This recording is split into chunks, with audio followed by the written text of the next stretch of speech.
C'est moi. Alors, pour terminer, la Brique de Toulouse, vous êtes deux représentants, deux membres de cette association, de ce collectif peut-être, la Brique de Toulouse, un collectif d'improvisation. On connaît ici à Toulouse, on a vu dans le temps à la Hallogrin sur des rings de boxe, des matchs d'impro. Vous essayez de reprendre le flambeau, Cédric, Mathilde.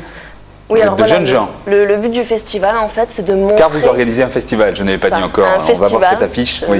Donc vendredi, samedi, dimanche, ce week-end, qui a pour but de montrer l'improvisation sous toutes ses formes. Donc, comme vous l'avez dit, il y a du match, du catch, mais aussi de la pièce improvisée qui s'appelle le Harold, ou du bric-à-brac d'improvisation. On a nommé ça comme ça, mais c'est des improvisations sur les thèmes du public. Oui.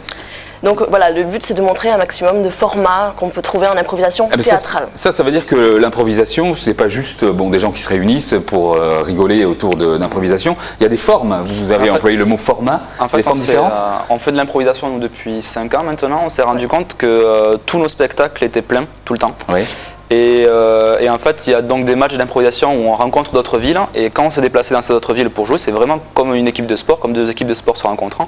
On s'est rendu compte que leur salle aussi était pleine tout le temps. Et en fait, c'est un sport, un art qui est très très populaire, mais qui est très peu médiatisé. Donc on s'est rendu compte qu'il fallait essayer d'en faire parler le plus possible. C'est pour ça qu'on a fait ce festival et montrer toutes les facettes de l'improvisation. Les gens se déplacent aussi parce que c'est l'imprévu, parfois c'est le danger, c'est l'exploit sportif, vous l'avez dit. Et en même temps, il faut être un véritable acteur, non? Vous avez commencé comment tous les deux, Mathilde? Par hasard, à la faculté des sciences à Paul Sabatier. Donc, on sait rire quand on étudie les sciences. Ouais. Moi, j'étudiais pas les sciences, mais j'étais là-bas pour ça. Non, vous êtes une fille. Les filles n'étudient pas les sciences. Et pardon. Et donc voilà, c'était à la LUDI, Ligue universitaire d'improvisation, qu'on a commencé là-bas. Voilà. On a commencé là-bas, moi aussi j'ai commencé là-bas un peu par hasard, enfin moi j'y allais parce qu'il y avait une fille qui m'y plaisait. Et après je suis tombé amoureux de la discipline, et au bout de... Non, pas de la fille. Et au bout de... Elle est partie, elle a trouvé quelqu'un d'autre, forcément moins bien que moi. Et donc au bout de 2 ans, en fait, on s'est rendu compte que moi j'étais plus étudiant depuis très longtemps, c'était une ligue étudiante, donc on a décidé de créer nous-mêmes notre propre ligue et d'accueillir tous ceux qui voudraient faire de l'improvisation à Toulouse. Vous êtes nombreux? On est 45, on prend des gens, des nouveaux, même ceux qui n'ont jamais fait de théâtre de leur vie, ils peuvent nous contacter. Chaque session, on prend de nouvelles personnes. Et vous répétez donc? Exactement, alors on s'entraîne, on dit en improvisation, on s'entraîne, parce que c'est le côté sportif toujours, côté équipe, on s'entraîne une fois par semaine. Et on s'entraîne comment? Là c'est difficile à concevoir. On fait des exercices d'improvisation, on se met dans des situations, on essaie de jouer ensemble, de s'écouter, il y a beaucoup d'écoute dans l'improvisation pour qu'on saisisse tout ce qui se passe sur la scène. On travaille l'imagination, la création du personnage, voilà, l'écoute, le jeu collectif, la confiance en soi. Ah oui. Il y a un grand spécialiste, un grand acteur toulousain qui s'appelle Jean-Pierre Taillade qui fait ça seul sur scène au moins une fois par an. Là c'est sous forme d'équipe que ça se passe souvent, un peu comme dans le théâtre de Bouvard à l'époque aussi. Alors vous marchez sur thème ou sur un mot qui est lâché? En fait on a plusieurs styles de formats, donc on a un qu'on va faire au festival qui s'appelle le Bric-à-Brac. Donc on le fait tous les premiers mardis du mois au théâtre le 57 sur le boulevard des Minimes. Il y a un spectacle qui a beaucoup de succès. Là on prend des thèmes du public sur lesquels on se rajoute des contraintes. Donc le public est parfois retors, il vous donne des thèmes impossibles. Et c'est même leur consigne, il faut qu'ils nous mettent en danger. Donc, et comme c'est pas suffisant, on rajoute des contraintes comme à la manière d'une comédie musicale ou d'une rimée ou d'une émission télévision. Vous n'avez pas peur? Bah si, mais c'est le but. Ah oui, c'est l'adrénaline qui monte, qui vous fait... partager ça avec les autres, Et le public vient voir ça aussi, même si on peut rater, parce qu'évidemment, il y a des scènes qui seront moins intéressantes que d'autres.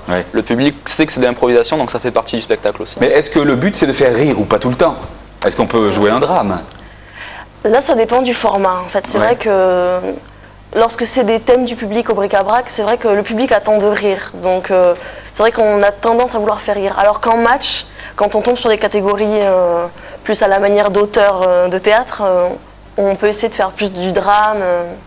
Mais c'est vrai que le rire, c'est quand même l'émotion qu'on fait le plus ressentir au public. Donc c'est du 22 au 24 janvier. Il y a un match Belgique contre Toulouse, si j'ai bien compris. Voilà. Donc on a fait venir une équipe de Belgique, donc la team qui vient de Mons, et qui va venir jouer contre une équipe totalement inédite, puisque ça sera ni la Brique ni la Ludi, voilà. Ce sera une équipe reconstituée, une équipe toulousaine, avec des nouvelles couleurs qui vont affronter cette équipe belge.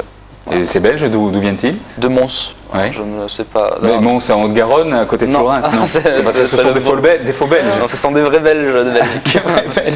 Il y a également un match d'impro BD. De quoi s'agit-il, si on n'en a pas parlé? Alors, ce match d'impro BD, c'est un format qui a été fait depuis 2-3 ans à Angoulême et qui marie vraiment le dessin et l'improvisation. C'est-à-dire qu'il y aura des joueurs sur scène et des dessinateurs de chaque côté de la scène qui vont dessiner et leur dessin sera projeté en temps réel, en fond d'écran. Quelle imagination pour concevoir tout ça.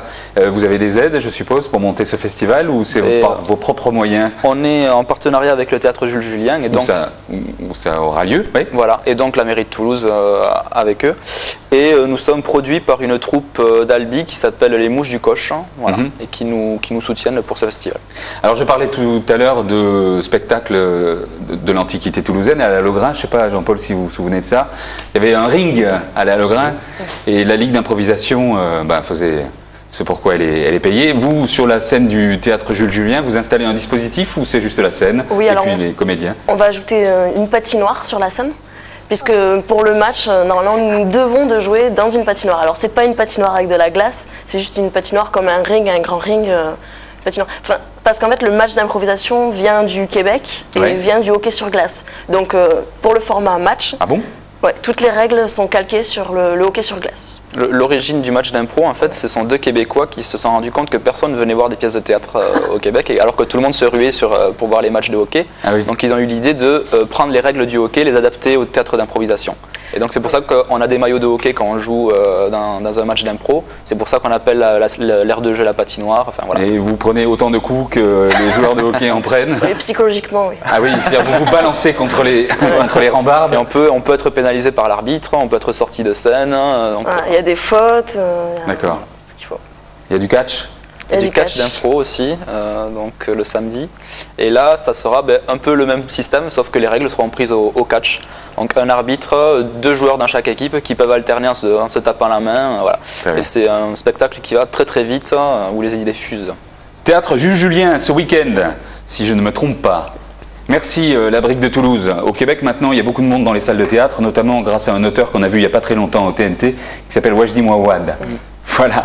Et puis les théâtres à Toulouse sont pleins, néanmoins, hein, Letty? Il faut. Très bien. Merci à tous d'avoir participé à cette émission. C'est le comptoir de l'info. On se retrouve demain avec notamment le professeur Désobéisseur qui vient de publier un livre, le célèbre Alain Ruffalo. Salut.